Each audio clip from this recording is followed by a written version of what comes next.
What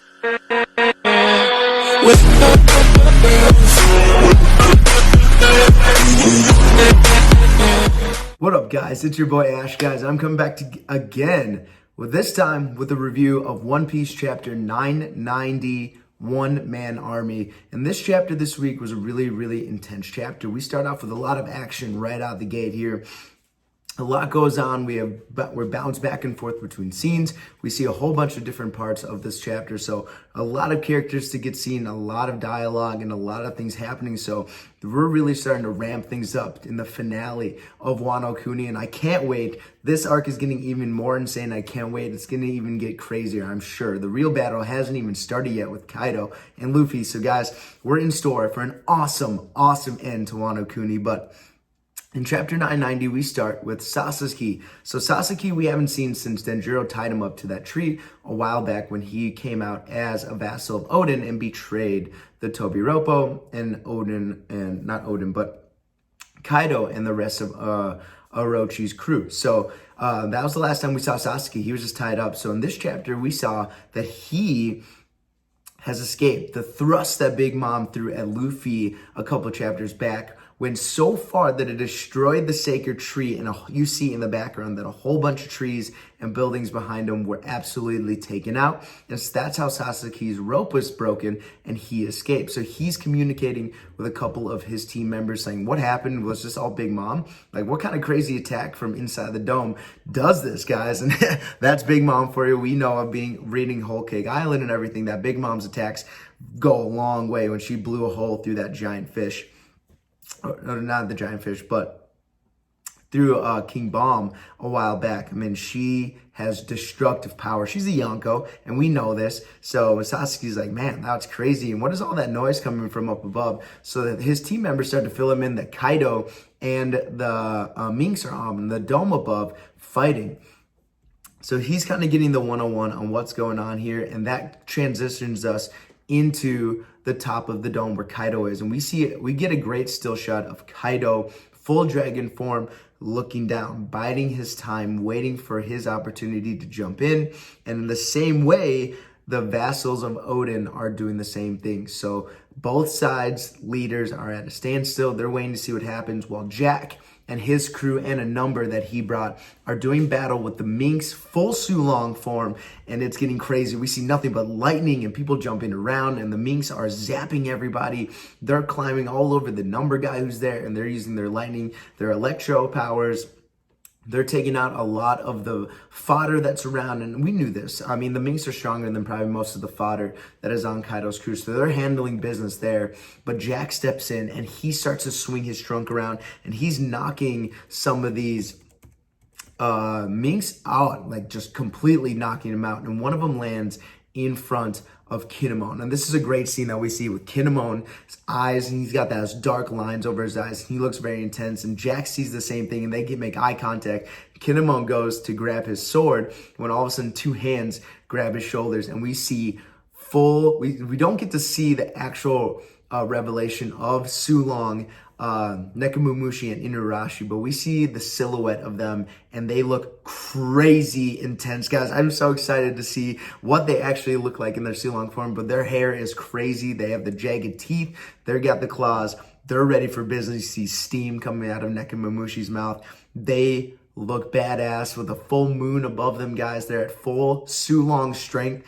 I cannot wait to see him. And even in that scene, we see Jack looking a little nervous here. He's got that bead of sweat going down, and he's got this little twink that goes by his eye, and all of a sudden there's an explosion. So we don't get to see what happens. We cut away from that scene, but man, oh man, that fight between Jack, Nekomamushi, and Inurashi is going to be so intense. The rematch once again here, and this time Jack is in trouble. Last time he cheated, this time Jack, you're going to get that ass beat, boy. So that's where we leave off on the dome. We transition inside. We see that King was patrolling the sky, and he comes down to meet with Queen on the performance stage here.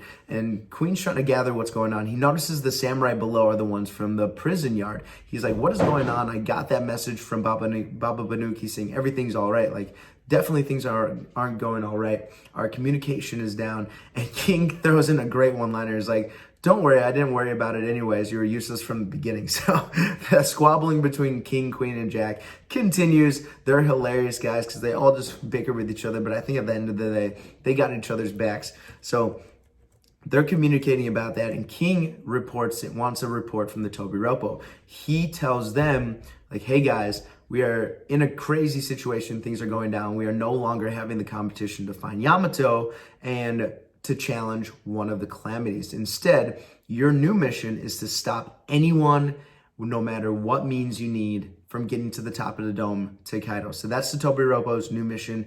They need to stop the Straw Hats, whoever it may be, from getting to the top of the dome, maybe Kyoshiro as well, and kind of play as security guards to keep everyone in a bubble inside the dome. So that's the Tobiropo's new job. We get to see Drake, Hawkins, we see King, Sasaki, Who's Who, and Black Maria, and we transition to Uki and her brother Pepe. So we transition to them, and they have their little back and forth as well. And this is where we get a lot of dialogue from Who's Who's. And Who's Who's talking, as he gets off the phone with King, Who's Who walks into the room with Drake and Hawkins. So, was it before this? Yes. So right before the King talk, sorry, I'm going to backtrack a little bit. Right before King chimes in, Drake is talking to Hawkins. And Hawkins tells Drake, like, hey, there's a 1% chance that guy survives. Hello, Raven. Hello, sweet girl. Oh my goodness. Okay. Gonna join me. All right. She really wants to do the review with me. She's really tired. Drake and Hawkins are in their own conversation about what is going on and what's happening. There's chaos all around. And if Hawkins didn't decide to join Kaido's group by choice. So this is the chance. If you're going to betray Kaido and them, this would be the time. Everything's going crazy. It's time to get out, go do your thing. No one will notice you leave. And I thought Hawkins would be for this. He's like, you're right, I'll probably leave. But he's all about percentages. So he's going to look at the percentages and be like, nah, if I leave, I'll probably have like a 5% chance of surviving. So I'm just going to stay and hang out and see what goes down. But he tells Drake that certain man has a 1% chance of survival. And Drake asks who, and Hawkins doesn't give him a response, but he says, sucks to be that guy. So I don't know if he's talking about Drake, because we see in this chapter that Drake gets dealt a blow, or if he's talking about Luffy as well. I don't think it's Kaido, because I think Kaido has the biggest chance of survival in this chapter, obviously because of Kaido's strength. But if it's Luffy, Luffy always defies the odds. So 1%, he'll take that 1% and run with it. So I think Hawkins is talking about Luffy. That 1% chance is what's going to happen at the end of this arc. Luffy, with his luck and his skill and his power, 1% chance is going to come out and win this fight at the end of the day. But we'll get to that when we get to that. So that's the conversation going between Hawkins and Drake. And as they're having that conversation, he chimes into the King conversation. And when that's over, Who's Who walks in to the room with Drake and Hawkins. Now, nothing crazy is going on, but Who's Who invites Drake to go kill a certain someone. He's like, I have someone to kill, and it's Queen. Drake at first is like, nah, I'm good. I don't want to get involved with your squabble. Like, go do it yourself. But in the end, he kind of convinces Drake to go with him. And then we transition away from that a little bit, guys, and we're back into the performance hall. And we see the samurai fighting in the ninja now. So the ninja are starting to get involved here, and the ninja kind of have their way of the samurai. Obviously, the ninja are strong, led by Fukurokuju. But we see in the middle of this fight, the Fukurokuju notices something and walks away. So maybe he notices Orochi is alive and kind of moving off somewhere, or what's going on, or he thinks that they're going to lose the battle. I don't know what he's thinking. I don't know what's going on, but Fukurokuju leaves, and the head samurai guy, the fuzzy-haired guy, we just got his name a couple chapters ago, but I don't remember what it is off the top of my head. He notices that Fukurokuju is walking away. Now, as this is happening, the numbers are still in the fight. We saw that last chapter, Frankie kind of gave them a blow. He used his radical beam and shot one of the numbers, but they seem to be doing fine. And they are massive, massive, massive. They are legit Ore-sized monsters. They're huge monsters. So the samurai step in front of the Straw Hats who are still assembled. They're like, don't worry, Straw Hats, you guys save your energy. We're going to do most of the work here. You guys hang out. We're going to do what we can. So they attack. They're trying to take the numbers down. but they are just not strong enough. They are the size of the number's toe, maybe, and they are not doing enough damage. And the number looks down at one of the samurai, and he lifts his club. And like, I can just like put myself in the samurai shoe. That you look up and there's a 50-foot club coming down on you, or however long that thing is, probably 4 times that. Huge club, and he's coming down, and you're like, what am I gonna do? It's like with the ninja, we're probably thinking with Madara dropped a freaking meteor on him. Like, what do?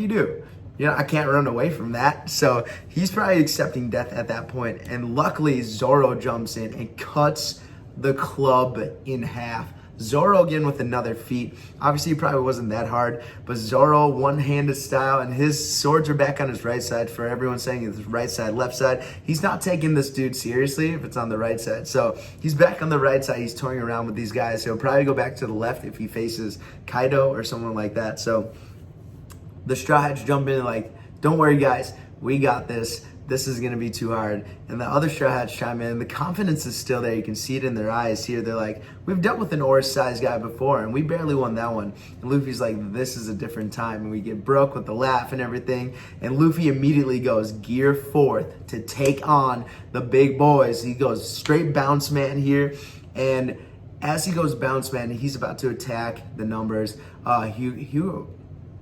Hio says something interesting. He's like, he looks like a guardian deity. So at the end of the day, when Luffy and them eventually succeed, they may build a statue of a guardian deity, and it might be Luffy in Bounce Man form. So I thought that would be cool, a statue of Luffy in Wano of him in Bounce Man form. That would be awesome. So I thought about that eventually. So that's where we cut away from that. Then we cut back to Drake, and we see Drake bloodied laying on the ground. He say, hey, what's the meaning of this? And we see Queen and Who's Who standing over him. So Who's Who said he wanted to go kill Queen and recruited Drake to come with him, but it was a trap. Drake was put into a trap. Who's Who and Queen beat down Drake. And there's another guy behind him on the wall, kind of leaning on the wall with a sword in his pocket. I don't know who that is, but he looks strong, he looks interesting, so I kind of want to zoom in on who that may be. And it may be Hawkins. So Hawkins is in this as well, and I think it is probably Hawkins with that bamboo sword. So Hawkins is there as well. So they had someone watching Drake, and they find out that Drake was the one that released Law from the prison when he jumped Hawkins. So we assumed that it was Drake before based on the shoe and all the information, and Drake being working for the sword and the Navy, that he wanted to cause probably as much chaos as possible. So releasing Law made sense in the long run. So they had someone tracking Drake. They didn't trust Drake either. So it looks like he was caught, and between Queen and Who's Who and Hawkins, Drake doesn't stand a chance. He's at this point dead, and he says it as well. He's like, there's no way I'm gonna make it out of this scene here. I can't talk my way out of this. And all of a sudden there's an explosion, and we don't know where the explosion comes from, but Who's Who's like, hey, Drake's the enemy, capture him. And he goes hybrid form, and he jumps off the balcony.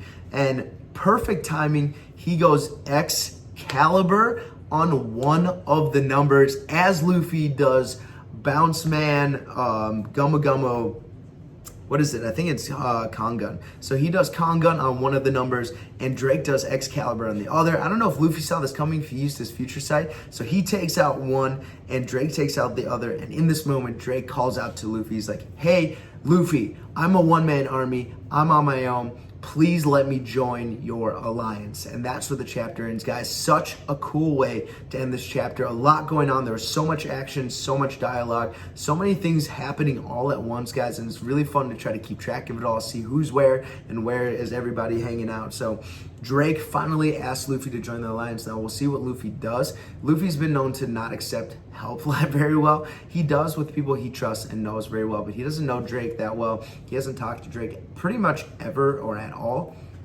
So he may be skeptical, but adding Drake to his crew, and honestly, he'll probably say no at first, but Drake will probably convince him otherwise, and they'll join up, and that'll make 4 supernovas as part of the alliance with Law, Zoro, Luffy, and now Drake. So eventually, if Hawkins joins, and we get maybe Apu to join, which is unlikely. Oh, and we have Kid. I forgot about Kid. So potentially 5 or 6 supernovas will be working together, and if they all go against Kaido, that fight will be so amazing, guys. I cannot wait.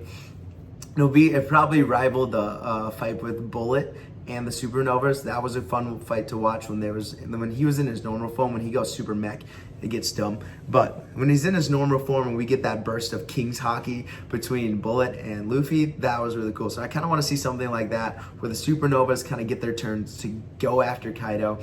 They're going to get all beat down and then it will end up like Luffy and Zoro against Kaido. So a lot going on, guys. I cannot wait. Drake is joining the alliance here, and on the recommendation of Koby, no less. So Koby was the one like, Luffy's an awesome guy. If you get in trouble, just go to Luffy. He'll help out. And Drake took that to heart. So he's asking Luffy for help to join his alliance. So we'll see where this goes. We are on break next week, guys. So we'll have to wait till the end of the month to get the next chapter, chapter 991.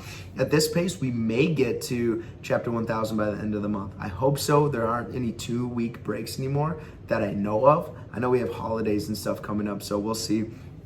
But this is great. An alliance is building. More supernovas means more fun. I cannot wait to see where this leads. And now that Who's Who and Queen are in the same room, what is Who's Who's going to do? Who's Who is the most interesting Tobiropo to me. I want to see what his true character is, what his powers are like, and I want to see his prehistoric or devil fruit power. I want to know what it is. If he's a cat, which is most likely what it is, like a saber tooth or something.